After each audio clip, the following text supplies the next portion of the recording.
আসসালামু আলাইকুম বন্ধুরা, আজ জানতে পারবেন এক পাপী নারীর গল্প।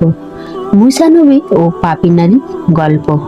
একদিন হযরত মুসা আলাইহিস সালাম আল্লাহর সাথে কথা বলছিলেন। হঠাৎ আল্লাহ তাকে বললেন, হে মুসা, তোমার জাতির মধ্যে একজন পাপী নারী আছে, তাকে বলো সে আল্লাহর রহমত থেকে বঞ্চিত।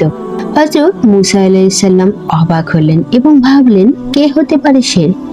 তিনি যখন তার সম্প্রদায়ের মাঝে গেলেন, তখন এক নারী কাঁদতে কাঁদতে তার কাছে এলো এবং বলল, হে আল্লাহর নবী, আমি এত গুনাহ করেছি যে আল্লাহ কি আমাকে ক্ষমা করবেন? হযরত মুসা আলাইহিস সালাম জিজ্ঞাসা করলেন, তুমি কি এমন গুনাহ করেছো? নারী কাঁদতে কাঁদতে বলল, আমি বহুবার অনৈতিক কাজে লিপ্ত হয়েছি এবং এমনকি আমার পাপ এত বেশি যে আমি নিজেই নিজেকে ঘৃণা করি। হযরত মুসা আলাইহিস সালাম হতবাক হয়ে গেলেন এবং আল্লাহর কাছে প্রার্থনা করলেন, হে আল্লাহ, এই নারীর জন্য কি করা উচিত?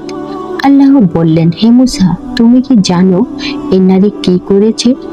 যদিও সে অনেক পাপ করেছে, কিন্তু একদিন সে এক ক্ষুধার্ত শিশুকে দেখে মায়ের মতো আগলে রেখেছিল এবং তাকে খাবার দিয়েছিল। আমি তার ওই দয়াল মনোভাবের জন্য তার সব গুনাহ মাফ করে দিয়েছি। হযরত মুসা আলাইহিস সালাম সেই নারীকে বললেন, আল্লাহ তোমার সব পাপ ক্ষমা করেছেন, তুমি এখন থেকে আল্লাহর পথে ফিরে আসো।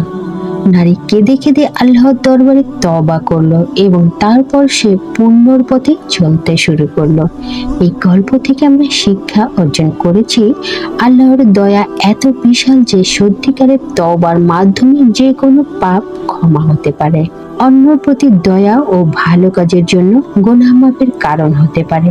হতাশ হওয়া উচিত নয়, বরং সব সময় আল্লাহর কাছে ফিরে আসতে হবে।